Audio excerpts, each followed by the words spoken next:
안녕하십니까. 반갑습니다. 교회 소식 전해드리겠습니다.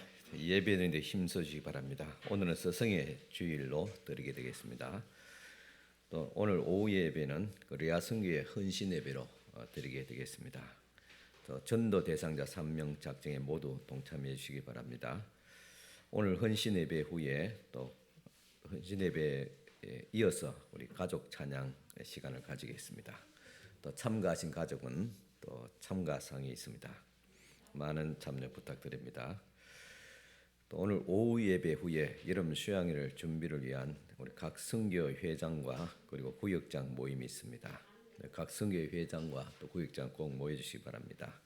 또 회장 불참 시에는 또 대신 다른 또 임원이 꼭 참석해 주시기 바랍니다.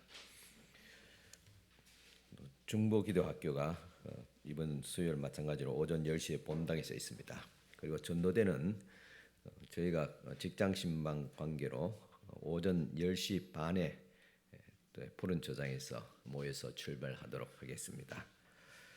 또 생명의 삶 큐티 6월호가 나왔습니다.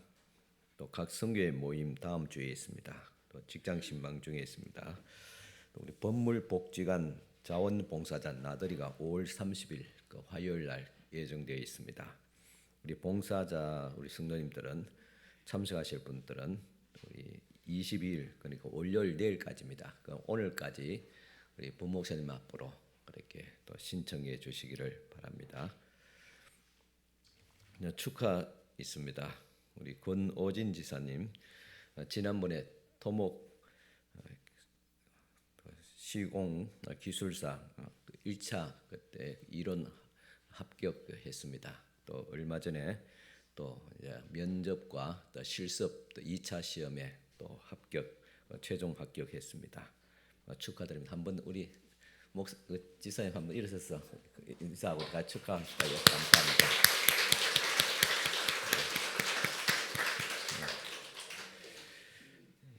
기술사로서의 최고의 그 자격입니다. 본인도 열심히 노력하셨고 또 하나님의 은혜로 잘 되었습니다. 다시 한 번 더 축하드립니다.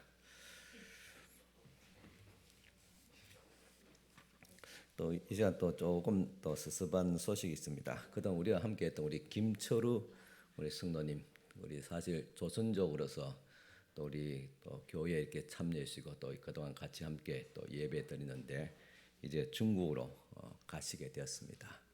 한번 일어서 주시기 바랍니다. 우리 같이 한번 위로의 박수 한번 드리겠습니다. 감사합니다. 중국에 가셔서도 거기서 신앙생활 잘 또 하시라고 또 믿습니다. 같이 기도하겠습니다. 또 이 시간 오늘 스승의 주일입니다. 그래서 우리 교사분들에게 우리가 잠시 또 위로하는 또 시간을 가지겠습니다. 우리 교회학교 선생님들 다 앞으로 나와 주시기 바랍니다. 교회학교 선생님, 부장 선생님까지 다 앞으로 나와 주시기 바랍니다.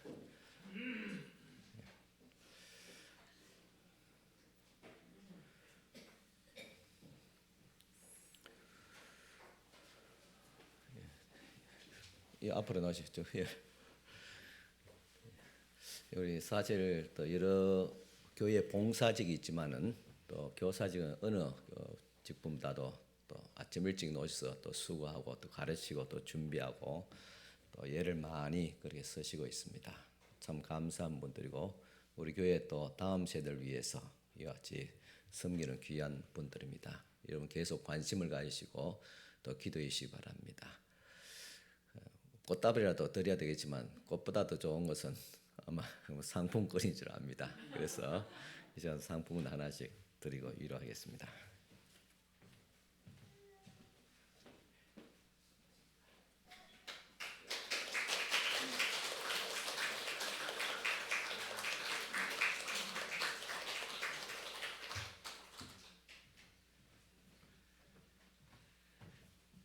우리 선생님들 한번 인사하실 때 큰 박수로 한번 격려해 주시기 바랍니다. 차렷 격려. 감사합니다. 우리 김철우 지사님 또 우리 중국 가시는데 계속 기도해 주시고 또 섭섭한 또 소식도 있지만은 또 반가운 소식도 있습니다. 그동안 또 미국에 또 자녀 방문차 한 1년 동안 이렇게 갔다 오셨는데 다시 본고로 또 오셨습니다. 우리 최현숙 권사님 한번 일어서시기 바랍니다. 예, 네, 박수로 다시 한번 더 환영합니다. 감사합니다. 지난주 오셨을 때는 1년 동안 세월이 그런지 맞는가 안 맞는가 제가 긴가민가 이렇게 확인차 미처 우리 인사 못했습니다. 예, 감사합니다. 이제 우리 다 같이 일어서서 격렬한 마음으로 하나님 앞에 예배를 드리겠습니다.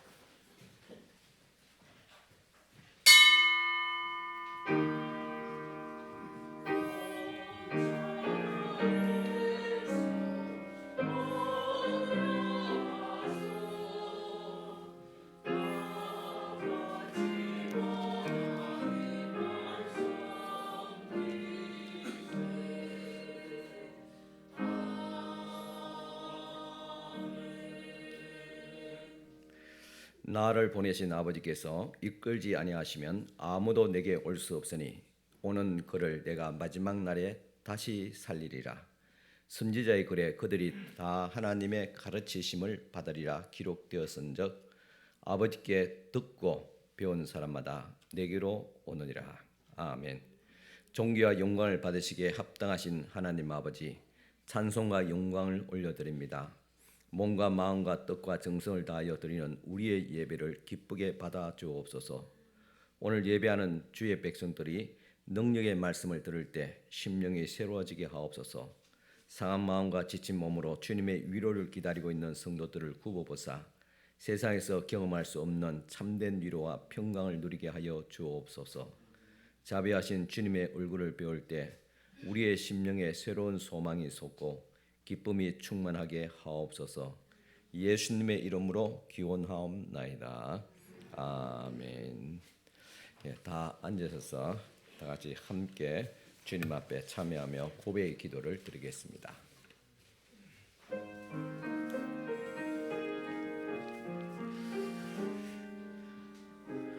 자비하신 하나님, 지난 한 주간 하나님께서 저희들을 세상으로 파송하시면서 성도답게 살라고 당부하셨습니다. 그러나 한 주간이 덧없이 지나가고 이렇게 하나님 앞에 다시 서고 보니 부끄러운 사연밖에는 내놓을 것이 없습니다. 저희들은 세상의 빛과 소금으로 살지 못했습니다. 복음을 전파하며 살지도 못했습니다. 이웃을 섬기며 봉사하지도 못했습니다. 오히려 부끄러운 은행으로 하나님의 영광을 가릴 때가 더 많았습니다. 하나님께서 허락해 주신 소중한 시간을 허비하고 선행을 실천할 수 있는 수많은 기회를 낭비하며 살았습니다. 주님, 회개하오니 우리가 지은 모든 죄를 용서해 주시고 이제부터는 하나님의 자녀다운 삶을 살게 하여 주옵소서. 예수님의 이름으로 이 고백의 기도를 드립니다. 아멘. 이에 여자에게 이르시되 내 죄 사함을 받았느니라. 아멘. 성시교독 10번 다 같이 교독하시겠습니다. 찬송가 뒤편에 있습니다. 성시교독 10번입니다.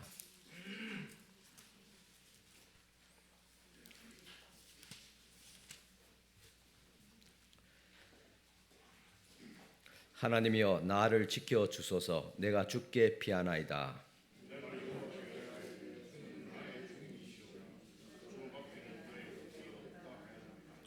땅에 있는 성도들은 존귀한 자들이니 나의 모든 즐거움이 그들에게 있도다.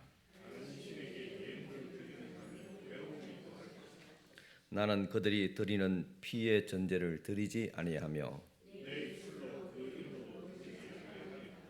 여호와는 나의 산업과 나의 잔의 소득이시니 나의 분깃을 지키시나이다.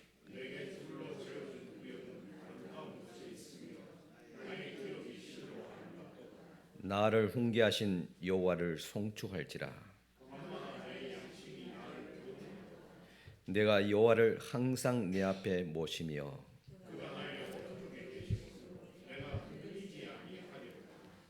아멘. 이 시간 우리를 대표해서 김호 장로님 기도해 주시겠습니다. 사와 다 함께 예배할 수 있게 하심을 주님께 영광과 찬양을 드립니다. 특별히 오늘은 스승의 주일로 지키게 하시니 감사를 드립니다. 가르치는 자에게 지혜와 명철을 주시고 힘들게 봉사하는 선생님들의 노고와 수고를 다 아시는 주님, 축복하여 주시고 매일매일 새 힘을 주시옵소서. 가정의 달 5월 모든 성도님들이 늘 가정 안에서 편안하고 행복하게 하시고 하나님의 사랑을 전하며 우리들의 가정이 작은 천국이 되게 하여 주시옵소서. 사랑의 주님, 질병으로 고통당하는 성도님들에게는 치유의 권능이 나타나게 하시고 마음이 상한 성도님들에게는 하나님의 위로를 받게 하시며 믿음이 연약한 성도님들에게는 믿음을 더하여 주시옵소서. 모든 성도님들의 성령 충만한 삶의 기쁨 생활 속에서 기쁨이 넘치게 하옵시고 모든 생활이 하나님의 나라를 세워가는 영광으로 쓰여지게 하게 하여 주시옵소서. 오후에 드려지는 내야 헌신 예배와 가족 찬양 예배를 통하여 우리들의 가정이 회복되게 하시며 직장과 사업장 위에도 주님이 주시는 축복을 다 받아 누리게 하시옵소서. 말씀을 전하시는 담임 목사님, 준비하신 하나님의 말씀을 들고 단위에 서실 때에 성령의 능력이 나타나게 하시고 하나님의 뜻을 깨닫게 되는 귀한 시간이 되게 하여 주시옵소서. 찬양대의 찬양을 우리 주님 받아 흠양하옵시고 그들의 수고를 우리 주님 알아주시며 이 모양 저 모양으로 예배되오는 손길들도 우리 주님 기억하여 주시옵소서. 우리들의 스승 되시는 예수님의 이름으로 기도하옵나이다. 아멘. 주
다 같이 찬송가 220장 드리겠습니다.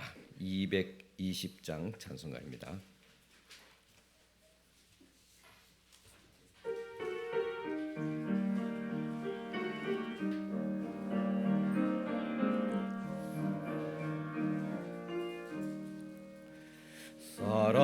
사랑하는 주님 앞에 형제자매 한자리에 거신 은혜 생각하여 즐거운 찬송 부르네.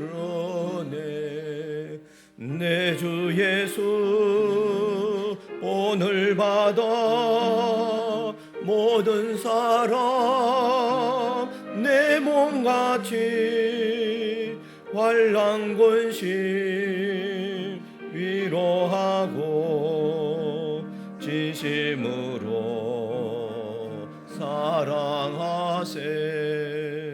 사랑하는 주님 앞에 온갖 충성 다 바쳐서 괴로우나 즐거우나 주님만 힘써 섬기네.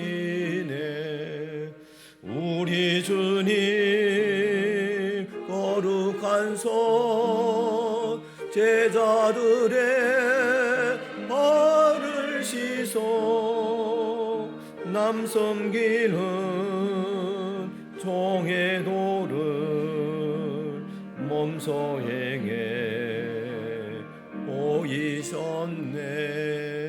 사랑하는 주님 예수 같은 주로 섬기나니 한 핏바다 한 몸 이룬 형제여 친구들이여 한 몸같이 친밀하고 마음으로 하나 되어 우리 주님 거신 뜻을 지성으로 준행하세. 아멘. 봉헌 기도 드리겠습니다.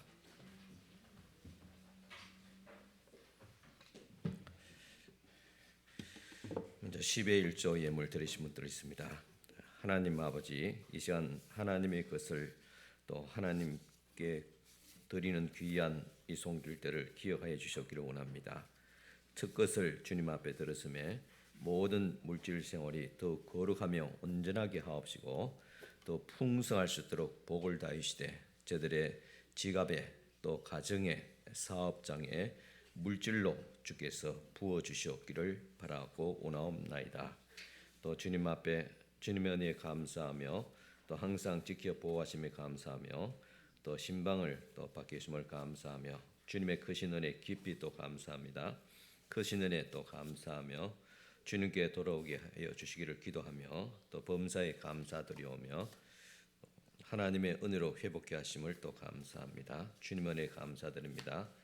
또 시험 합격을 또 감사드립니다. 하나님께 또 하나님의 은혜에 감사하며 건강을 또 감사하며 범사에 또 감사합니다.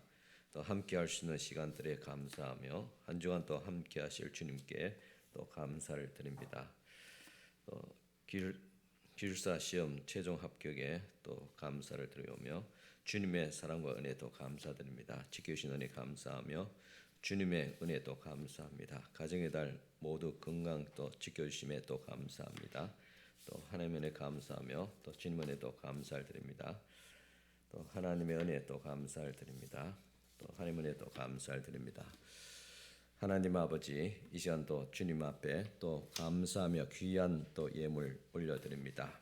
함께 할 수 있는 또 시간들, 또 함께 할 수 있는 또 가족들을 또 함께 할 수 있는 또 식구들을 또 허락하여 주심을 또 감사하며 귀한 예물 드립니다.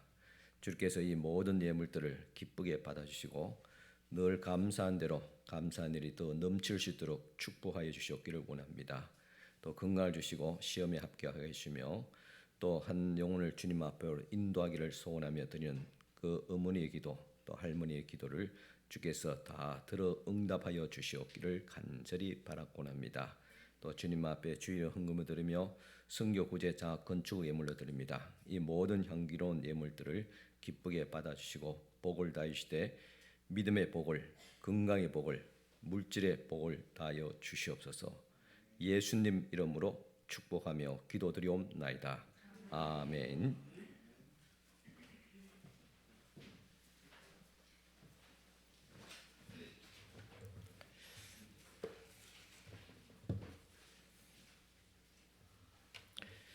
이 시간 주신 하나님의 말씀 봉독해 드리겠습니다. 말씀은 사무엘하 18장 32절에서 33절 두 절 말씀 봉독해 드리겠습니다.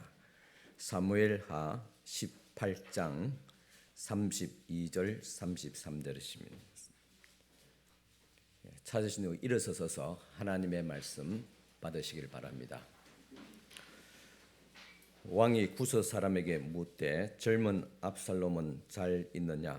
구스 사람이 대답하되 내 주 왕의 원수가 일어나서 왕을 대적하는 자들은 다 그 청년과 같이 되기를 원하나이다 하니 왕의 마음이 심히 아파 문 위층으로 올라가서 우니라. 그가 올라갈 때 말하기를 내 아들 압살롬아, 내 아들 압살롬아, 차라리 내가 너를 대신하여 죽었다면 압살롬아 내 아들아 하였더라. 아멘. 앉으시기 바랍니다. 여러분 한 주간 또 안녕하셨습니까? 잘 지내셨습니까? 지난 주 예배 때 잠깐 말씀드렸지만은 마이크로소프트사를 창업한 빌 게이츠에게 성공의 비결이 무엇이냐고 물었을 때 성공이라는 것은 가장 가까운 사람에게 사랑받고 존경받는 것이라고 대답했습니다. 그렇습니다. 사회적으로 아무리 성공했더라도 가까운 가족에게 존경받지 못한다면 그것은 성공이라고 말할 수 없습니다. 구약 성경 사무엘하는 다윗의 생애를 기록하고 있습니다. 1장부터 10장까지는 성공한 다윗의 이야기를 기록하고 11장부터 18장까지는 실패한 다윗의 이야기를 기록하고 있습니다. 그리고 마지막 19장에서 24장까지는 하나님의 은혜로 회복하는 다윗의 이야기로 기록되어져 있습니다. 참 성공과 실패의 분기점은 11장에 나옵니다. 11장의 내용은 이렇습니다. 밧세바를 통간하고 그의 남편 우리아를 죽인 사건입니다. 11장 이전까지는 놀라운 하나님의 종이자 왕 다윗의 이야기를 서술했습니다. 11장부터는 찌질하고 끼어지고 못난 아버지, 죄인 다윗의 이야기를 성경은 풀어가고 있습니다. 그래서 오늘은 이 실패한 아버지 다윗의 이야기를 하고자 하는데 여러분 그 전에 하나 물어보겠습니다. 목사가 집안 자랑을 하게 되면 은혜가 됩니까? 아니면 목사도 실패하고 또한 고생한 이야기 할 때가 더 은혜스럽습니까? 우리 장로님은 주여 하고 이렇게 한숨 쉬시는데 그렇습니다. 자랑하는 이야기 들으면 부럽고 실패한 이야기 하면 부담스럽습니다. 뭐 그렇습니까?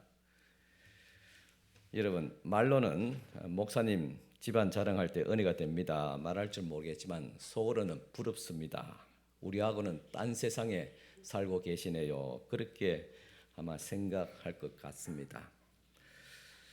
지난주에 말씀 중에 제가 모임에서 어떤 목사님이 자식 자랑, 손주 자랑 하길래 커피 한 잔 사라고 했지만은 진정한 축하보다는 참 목사님은 좋겠다는 그런 부러움이 앞섰습니다.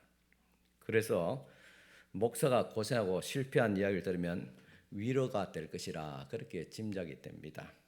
목사도 우리와 마찬가지로 산전수전, 육해 공군 다 겪었구나 그렇게 생각하지 않겠습니까? 그래서 오늘 이 아침에는 다윗이 왕으로 성공한 이야기보다는 아버지로서의 실패한 이야기를 하고자 합니다. 그것이 사무엘하 11장에서 20장까지 이어지고 있습니다. 여기에 압살롬과 관련된 다윗의 이야기를 다루고자 합니다. 다윗이 아들 압살롬 때문에 자신의 생애 가운데서 가장 큰 고통을 겪습니다.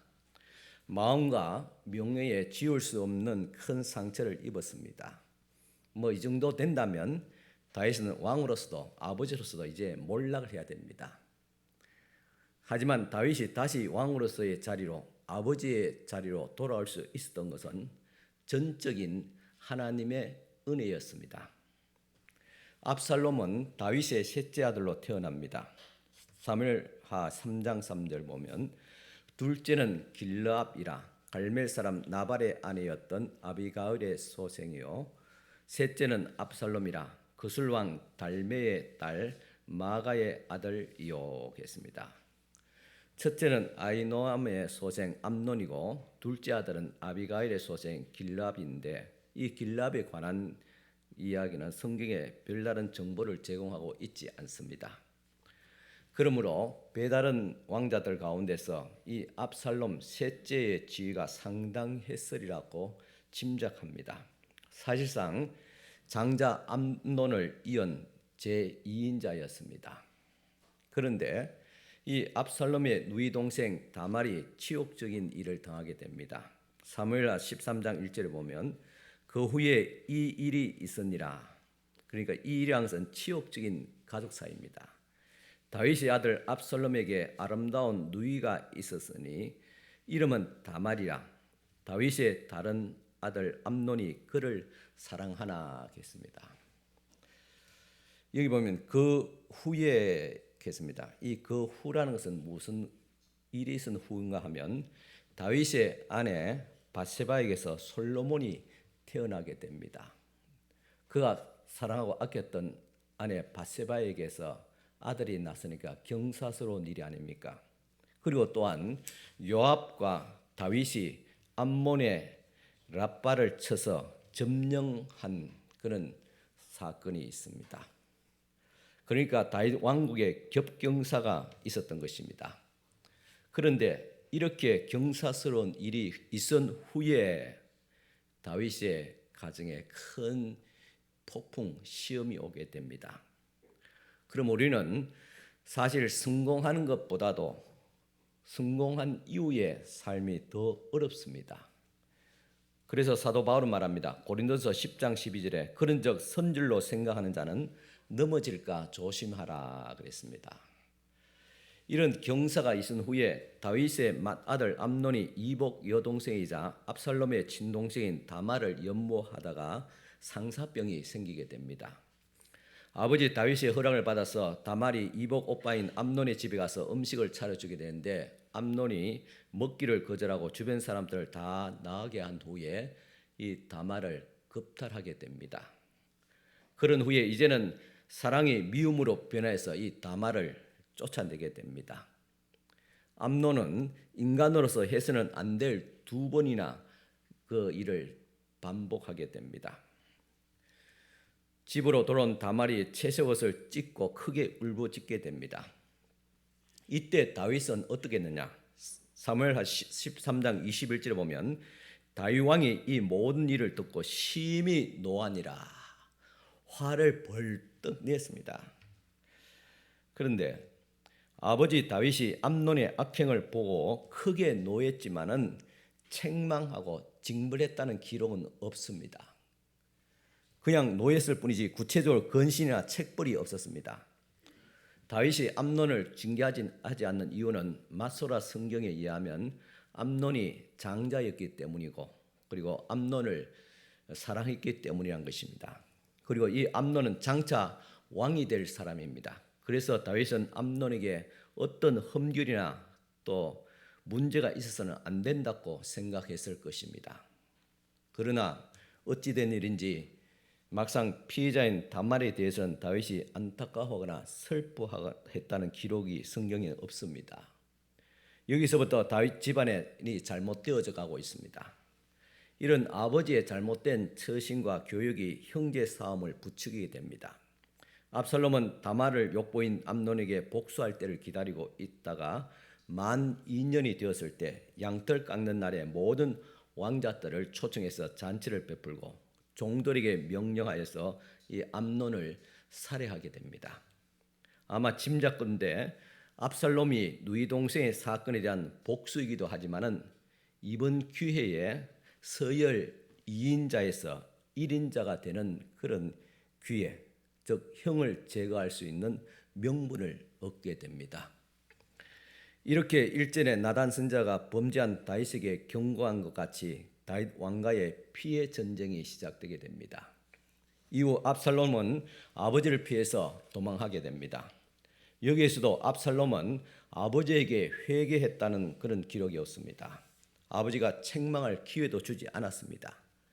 이복 형인 암논을 죽인 압살롬은 거술에 있는 외할아버지 집으로 도피하게 됩니다. 3년의 세월이 흐르는 동안 다윗은 마음에 노가 가라앉고 압살롬을 보고 싶은 마음이 간절했습니다. 이왕 첫째는 잃어버렸고 그리고 이제 이 압살롬을 다윗이 그리워하게 됩니다. 군대 장관 요압이 이 다윗의 마음을 읽고 드고와 여인을 다윗에게 보내서 압살롬의 귀환을 설득하게 됩니다. 드디어 압살롬이 다윗 왕국으로 귀환하게 됩니다. 하지만 요압이 다윗의 지시를 받아서 압살롬을 데리고 왔지만은 다윗은 이 압살롬을 대면하지 않았습니다. 그냥 자기 집으로 돌려보냈습니다. 압살롬은 아버지를 뵙지 못하고 집으로 돌아가야만 했습니다. 왜 다윗이 그리워했던 압살롬을 불러내놓고 그리고 대면하지 않았을까요? 아마 짐작건데 다윗의 마음에는 이 압살롬에 대한 그리움도 있었지만은 그리고 그가 저지른 일에 대한 분노가 아직도 정리되지 않았을 것입니다. 시간이 필요했습니다. 그 당시 압살롬은 외모가 출중하고 머리털이 무성했으며 결혼하여서 세 아들과 딸을 낳았는데 딸들의 미모가 출중했다고 기록하고 있습니다. 예루살렘으로 귀환하여 2년의 세월이 흘렀을 때 압살롬은 요압을 다시 앞세워서 아버지 다윗과 대면하게 합니다. 아버지 다윗과 입을 맞추기는 했지만 여전히 좁힐 수 없는 큰 간격이 있음을 압살롬은 느끼게 됩니다. 진정한 화해가 이루어지지 않았던 것입니다. 용서도 이루어지지 않았습니다. 이런 상태가 또 다른 불화의 도화선이 되고 말았습니다. 그것을 오늘 이야기에서 보여주고 있습니다. 그 마음의 상처가 해소되지 못한 압살롬은 섭섭함이 미움으로 바뀌면서 반역을 기억하고 차근차근 준비하게 됩니다. 이렇게 되는 것입니다. 그는 선왕을 대신해서 백성들을 재판하는 것을 도와줍니다. 백성들도 그러한 압살롬을 좋아했습니다. 이에 대해서 사무엘서 저자는 압살롬이 백성들의 마음을 훔쳤다고 기록하고 있습니다. 4년 동안 그렇게 준비를 철저하게 준비하며 반역을 이제 결행하게 됩니다. 민심이 이 압살롬에게 다 돌아갔다는 전령의 말을 듣고서는 다윗은 그 신하들에게 이제 같이 우리 빨리 도망치자고 명령합니다. 왜 그렇습니까? 아들과 전쟁할 수는 없기 때문입니다. 다윗의 일행들이 바후림에 이르렀을 때 사울의 친족인 시므이가 다윗에게 돌과 흙을 던지면서 저주를 퍼붓습니다. 우리 집안을 몰락시킨 그 죄값을 톡톡히 받는다 그렇게 말합니다. 사실은 그렇지 않습니다. 사울은 하나님 앞에 교만함으로써 몰락한 것이지 다윗 때문에 몰락한 것이 아닙니다. 이후에 다윗을 추격한 압살롬의 군대와 다윗의 군대가 에브라임 수풀에서 전쟁을 치르게 됩니다. 이때 다윗은 직접 전쟁을 지휘하지 않습니다. 그는 장수들에게 압살롬을 너그럽게 대우해달라고 부탁합니다. 에브라임 수풀에서 양적 군사들이 맞붙었는데 다윗의 군대가 압살롬의 군대를 쳐서 이기게 됩니다. 그리고 압살롬에게 자비를 베풀어 달라고 했던 다윗의 부탁을 요압이 거부하고 나무에 매달린 압살롬을 창으로 찔러 죽이게 됩니다. 이렇게 압살롬이 죽음으로써 전쟁은 끝이 납니다. 압살롬이 죽었다는 소식을 들은 아버지 다윗은 통곡하게 됩니다. 그것이 오늘 말씀입니다. 사무엘하 18장 3-3절입니다. 왕의 마음이 심히 아파 문 위층으로 올라가서 우니라.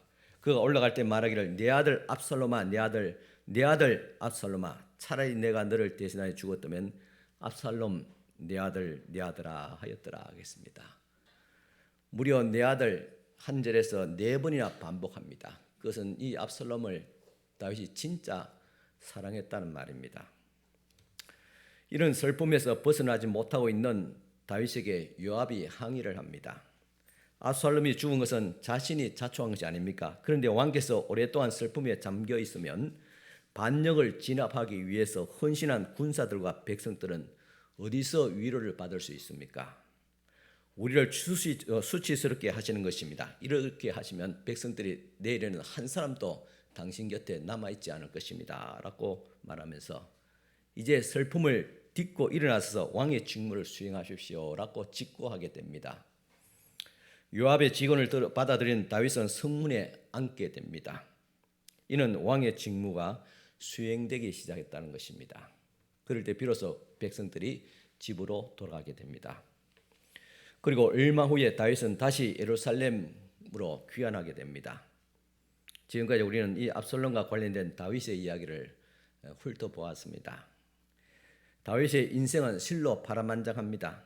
사울 왕에 쫓겨났던 10년의 세월도 다윗에게서는 큰 고난과 질곡의 세월이었습니다.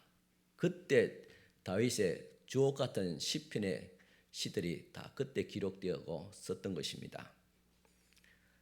그렇지만은 압살롬 때문에 자식 때문에 겪어야 했던 시련과 고통에 비하면 사울을 통해서 겪은 고통은 아무것도 아니라고 할 수 있습니다.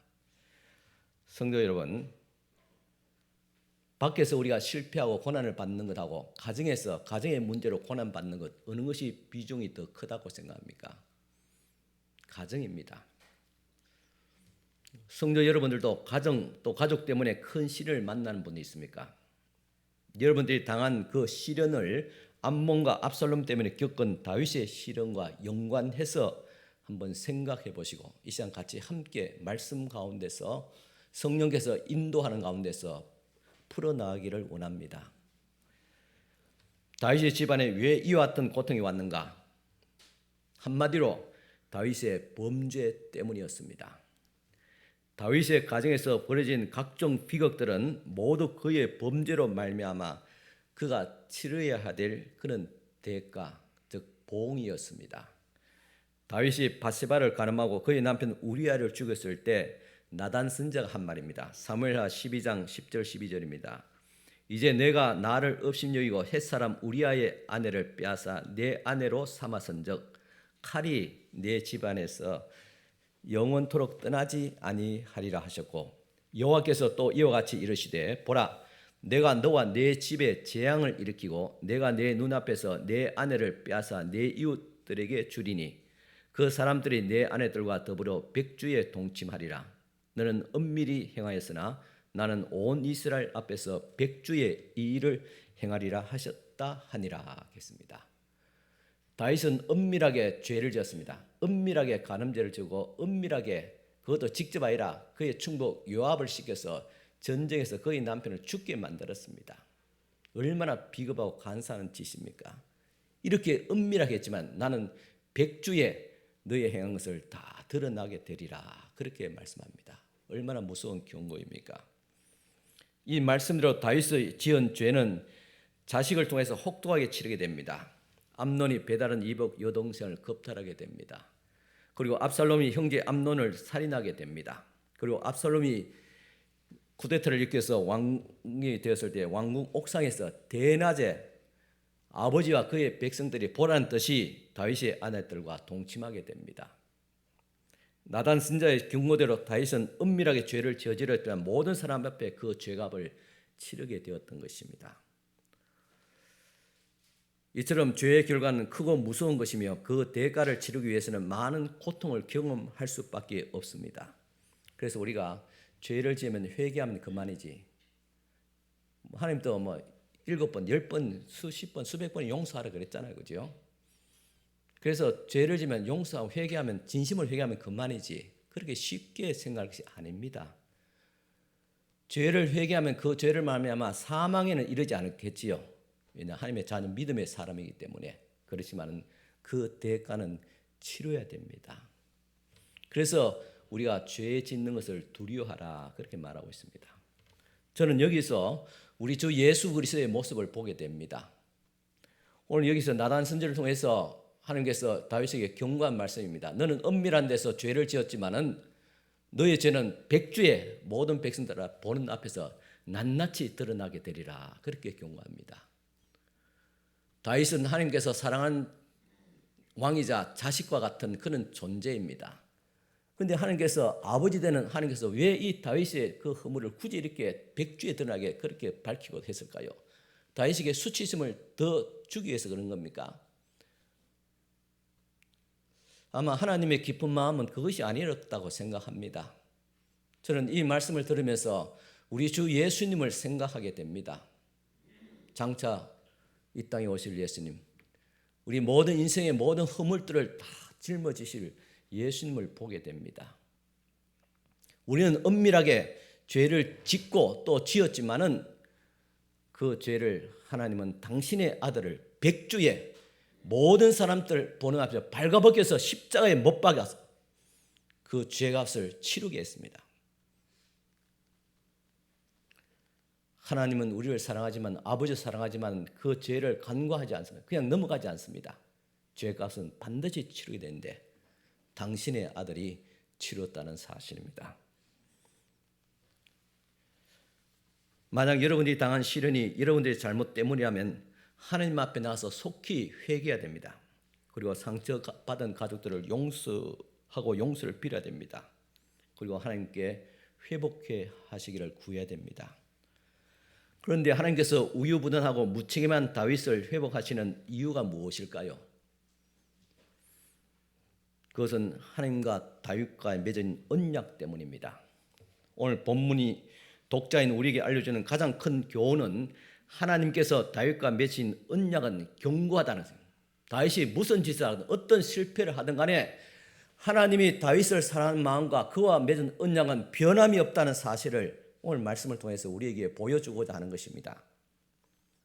다윗의 언약 핵심은 하나님께서 다윗의 왕위를 영원히 보존하시겠다는 것입니다. 사무엘 7장 16절입니다. 내 집과 내 나라가 내 앞에서 영원히 보존되고 내 왕위가 영원히 견고하리라 하셨다 하라 했습니다. 다윗과 그의 후손으로 이어지는 왕위가 영원하도록 하나님께서 무조건적인 은혜로 그렇게 보존하며 베푸시겠다고 약속하신 그것은 또한 중요한 의미가 있습니다. 그것은 다윗의 후손으로 오실 예수 그리스도를 통해서 하나님의 나라, 하나님의 가정을 견고하게 세우시는 것이 하나님의 계획이었기 때문입니다. 다윗이 아버지로서 실패했지만 그렇다고 구원이 다윗의 가문에서 떠난 것이 아닙니다. 아버지로서, 어머니로서, 자식으로서, 성도로서 우리가 또 이 사회에서 실패할 수는 있습니다. 그렇다고 그 인생이 망한 것은 아닙니다. 왜냐? 하나님의 구원은 변함이 없기 때문입니다. 그런데 우리는 실패한 사람들을 이끌어서 실패한 인생이라고 그렇게 말합니다. 그리고 더 나아가서 하나님과의 관계도 의심하게 만듭니다.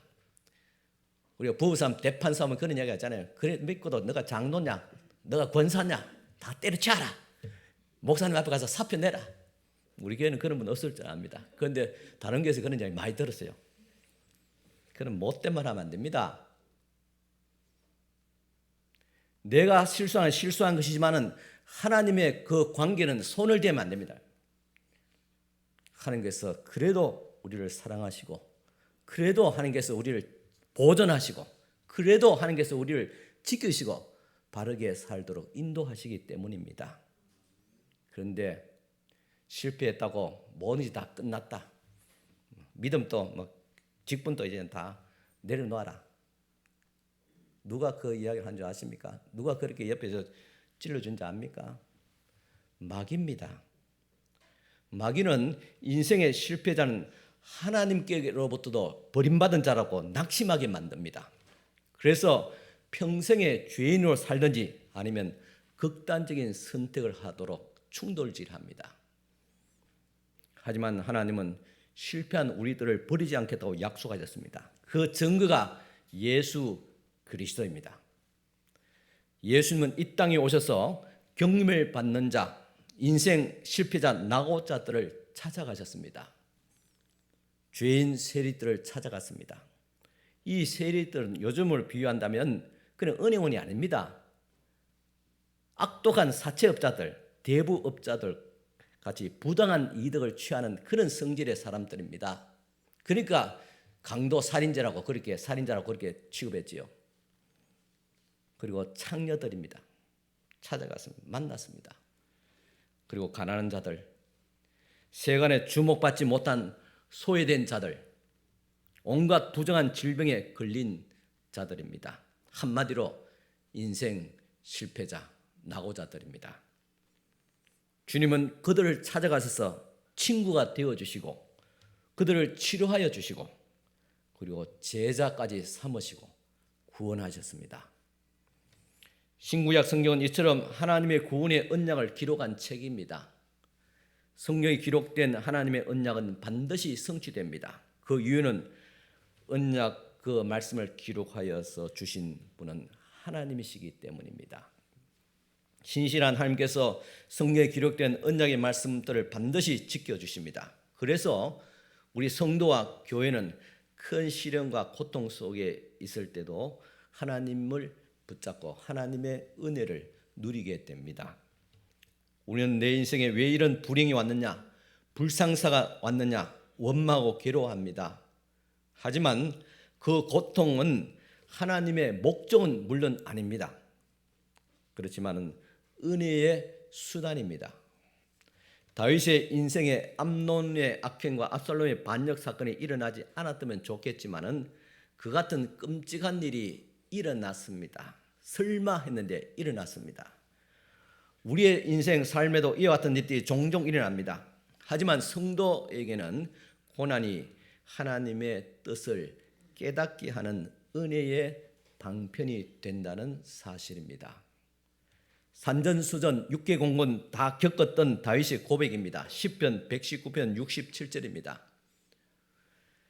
고난 당하기 전에는 내가 그릇 행하였더니 이제는 주의 말씀을 지키나이다 했습니다. 고난 당하기 전에는 내가 왕이라고 그래도 우쭐대면서 좀 교만하게 그렇게 행했지만은 내가 이런 고난을 다 겪어보니까 내가 실패자가 되어보니까 아버지로서도 실패하고 왕으로도 실패해 보니까 하나님의 말씀이 옳았다는 사실을 그리고 내 마음을 낮추면서 이제 겸손히 주님을 섬기겠다고 고백합니다. 시편 119편 71절입니다. 고난 당하는 것이 내게 유익이라 이로 말미암아 내가 주의 율례를 배우게 되었나이다 했습니다. 더 나아가 성도인 우리는 하나님께서 모든 것들을 협력해서 선을 이루신다는 약속을 믿을 수 있기를 바랍니다. 로마서 8장 28절입니다. 우리가 알거니와 하나님을 사랑하는 자 곧 그의 뜻대로 부르심을 입은 자들에게는 모든 것이 합력하여 선을 이루느니라 했습니다. 하나님을 사랑한 자, 하나님을 기뻐하신 자, 주의 뜻 가운데 있는 자는 모든 것들이 다 합력하여서 선을 이룬다는 이 사도 바울을 통해서 우리에게 주신 이 말씀을 붙잡을 수 있기를 바랍니다.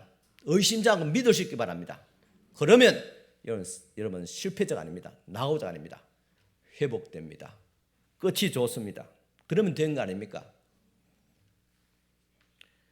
그의 약속의 성취로 인해서 우리는 하나님의 아들이신 예수 그리스도의 형상을 담게 되고 거룩하게 되고 영원하게 됩니다. 결국은 하나님의 나라를 기업으로 얻게 됩니다. 이것이 고난의 목적입니다. 로마서 8장 29절 30절입니다. 우리 구원에 있어서 가장 중요한 핵심적인 말씀입니다. 어떻게 우리가 구원을 이루어가느냐를 설명하고 있습니다. 우리 한번 찾아 읽어볼까요? 같이요. 로마서 8장 29절에서 30절입니다.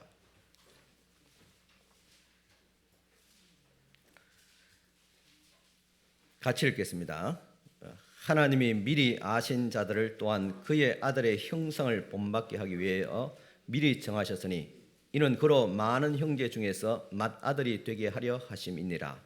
또 미리 정하신 그들을 또한 부르시고 부르신 그들을 또한 의롭다 하시고 의롭다 하신 그들을 또한 영화롭게 하셨느니라 하겠습니다.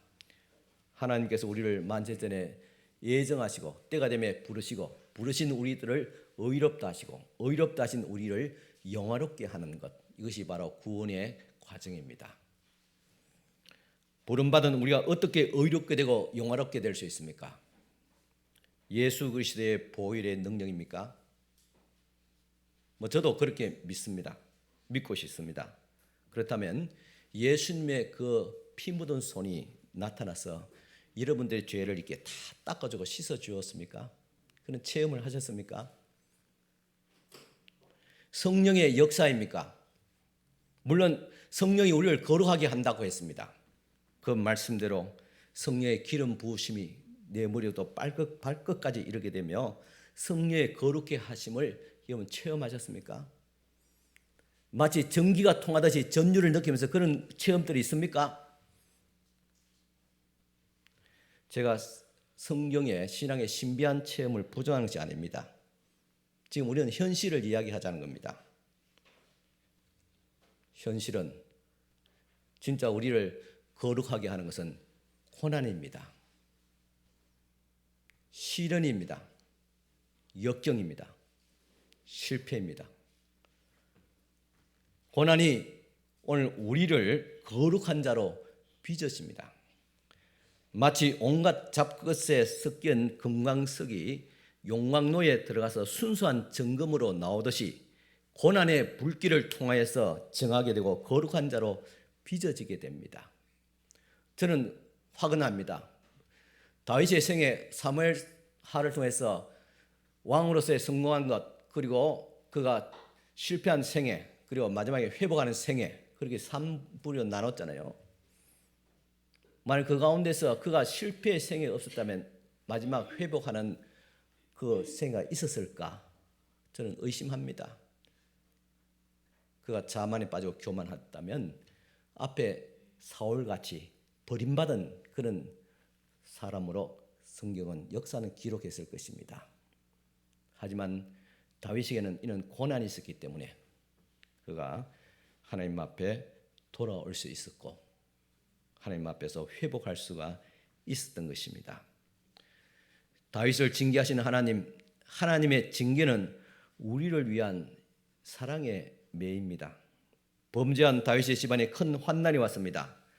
다윗의 집안에 칼부림이 떠나지 않았습니다. 집안이 사랑의 전당이 아니라 살벌한 전쟁터가 되었습니다. 가족끼리 서로 죽이고 욕하고 죽임으로써 다윗은 커다란 슬픔이 왔습니다. 하나님이 당신의 자녀들 이렇게 징계하시는 목적이 무엇일까요? 첫째는 거룩한 자로 빚어지기 위해서입니다. 다윗은 전령에서 압살롬의 죽음을 전해 듣고서는 아들 대신 자신이 죽었으면 좋겠다고 목나옵니다. 다윗은 이미 맏아들 잃은 상태에서 또다시 사랑한 그 자녀를 죽음으로 맞이해야 했습니다. 이러한 슬픔은 분명 하나님의 징계였습니다. 히브리서 저자는 말씀처럼 징계는 너무나도 괴롭습니다. 그렇다면 하나님은 사랑하는 자녀에게 왜 이토록 괴로운 견책을 하실까?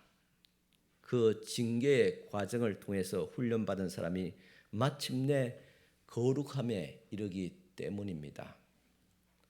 다윗은 여러 가지 고난 속에서 자기 죄악을 고치려는 하나님의 손길을 느꼈을 것입니다.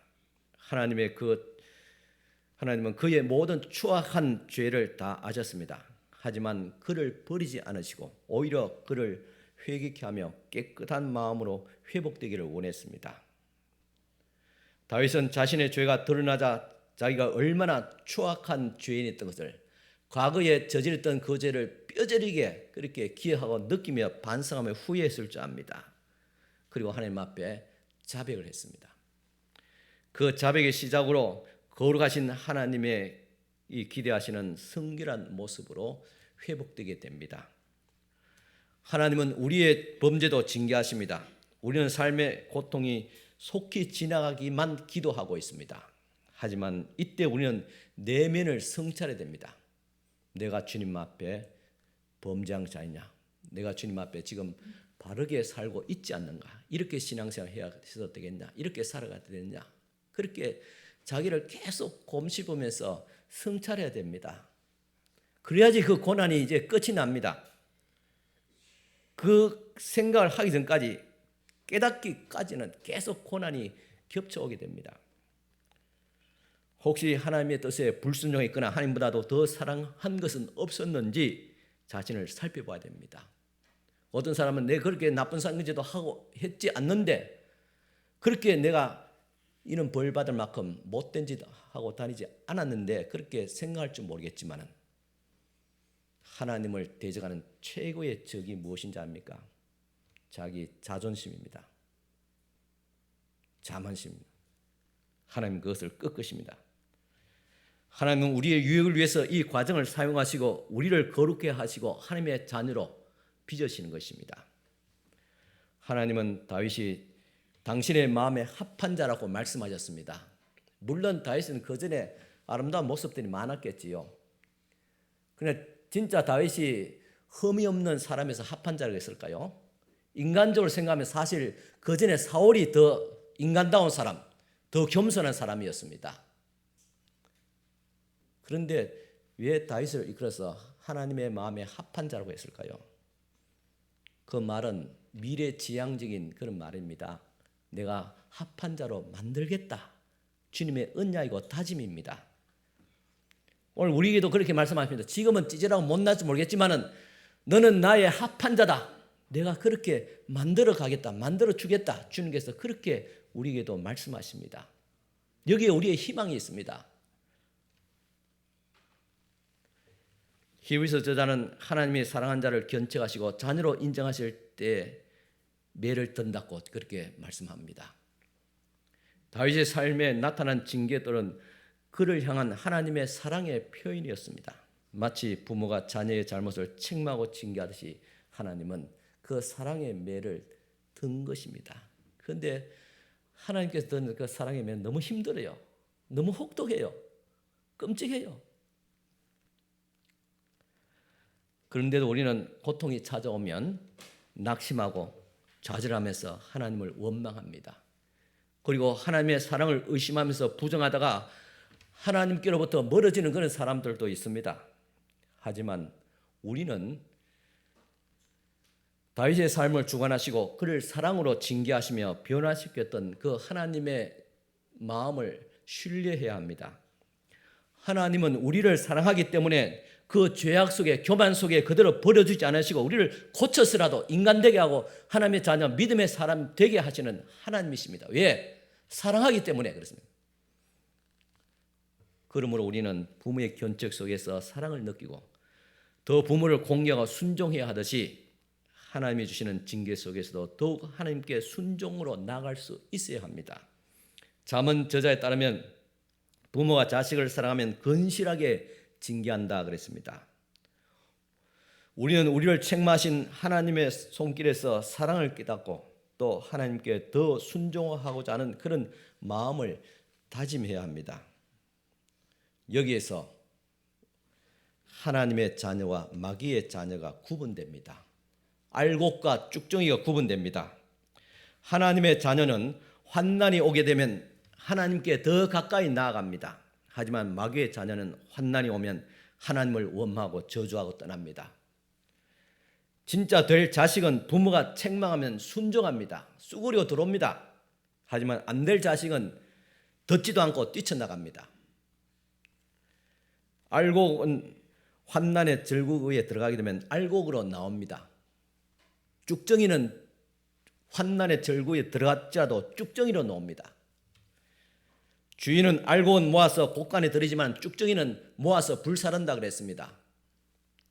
이는 앞으로 그리스도께서 재림하실 때 이루어질 예언적인 비유입니다.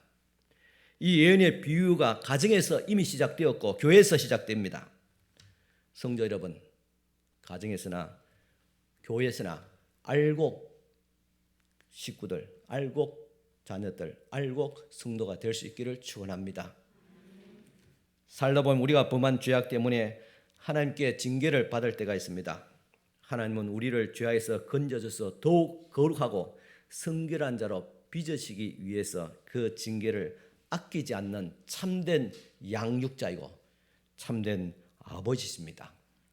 그러므로 고난 속에서 더 겸비하고 낮은 마음으로 자신을 성찰하고 돌이킬 수 있기를 바랍니다.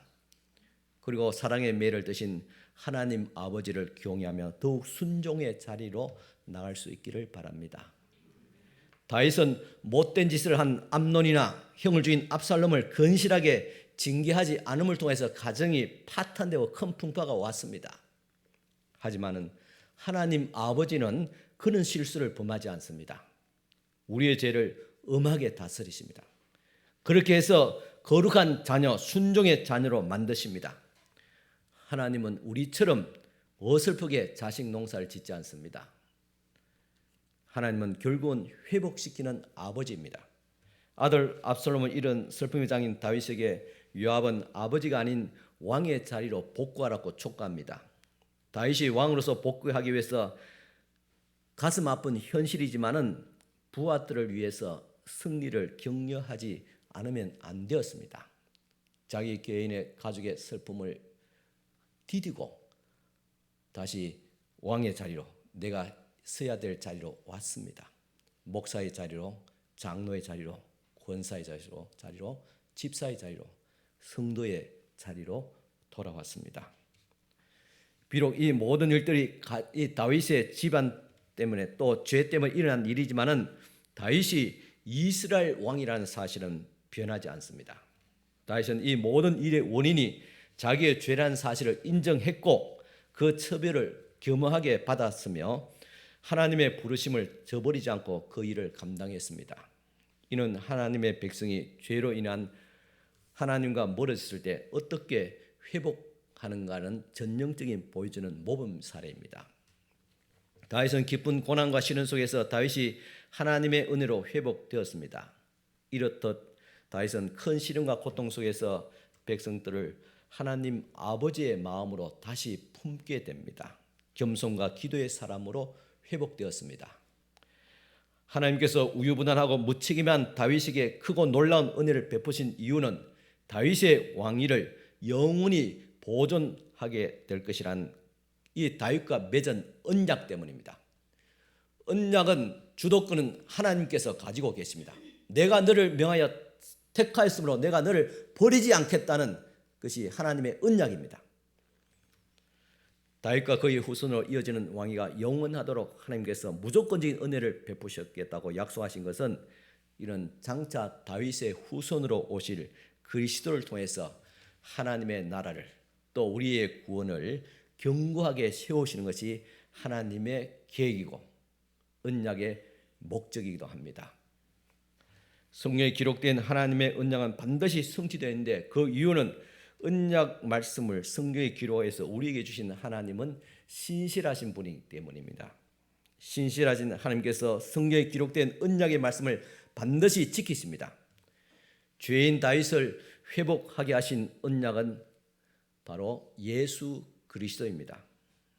예수 그리스도께서 다윗의 후손으로 나신 것은 어쩌면 다윗이 훌륭한 성공한 왕이기 때문이보다는 다윗은 실패한 죄인이었기 때문일 것입니다. 그 실패한 죄인 다윗의 후손으로 예수 그리스도께서 오셨다는 말입니다. 이는 세상 죄를 지고 가신 예수님께서 다윗의 모든 죄를 짊어가셨습니다. 그리고 또한 우리의 죄도 짊어지고 가셨습니다.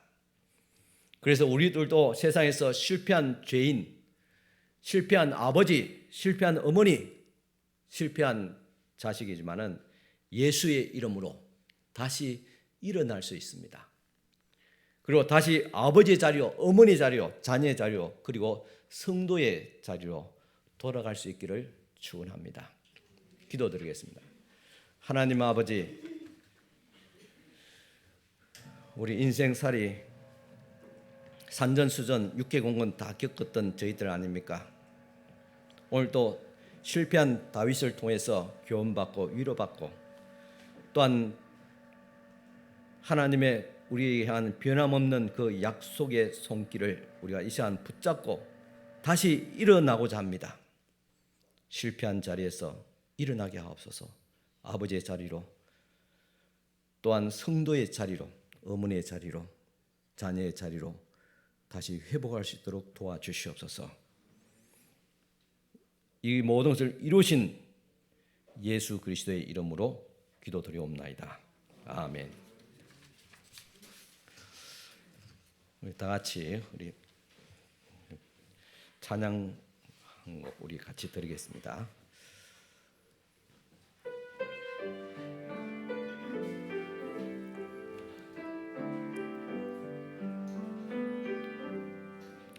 예수의 이름으로 나는 일어서리라.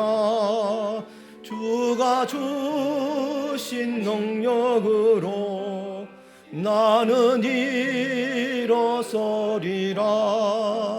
원수가 나를 향해 쓰러지지 않으리. 주가 주신 능력으로, 주가 주신 능력으로, 주가 주신 능력으로 일어서리. 예수 이름으로 일어서리라. 예수의 이름으로 나는 일어서리라. 주가 주신 능력으로 나는 일어서리라. 원수가 날 향해 와도 쓰러지지 않으리. 주가 주신 능력으로, 주가 주신 능력으로, 주가 주신 능력으로 일어서리. 우리 한 번 더 드리겠습니다. 예수 이름으로 나는 일어서리라. 예수의 이름으로 나는 일어서리라. 주가 주신 능력으로 나는 일어서리라. 원수가 날 향해 와도 쓰러지지 않으리. 주가 주신 능력으로, 주가 주신 능력으로, 주가 주신 능력으로 다 같이 일어섭시다. 일어서리. 아멘. 축복이 드리겠습니다. 지금은 우리 주 예수 그리스도의 능력과 성령의 감동 교통하심과 하나님의 지극하신 사랑을 의지해서 다시 일어선 사랑하는 모든 우리 성도들과 저들의 가정과 교회와 직장 위에, 그리고 이 나라와 민족 위에 지금부터 영원토록 함께 있을지어다. 아멘.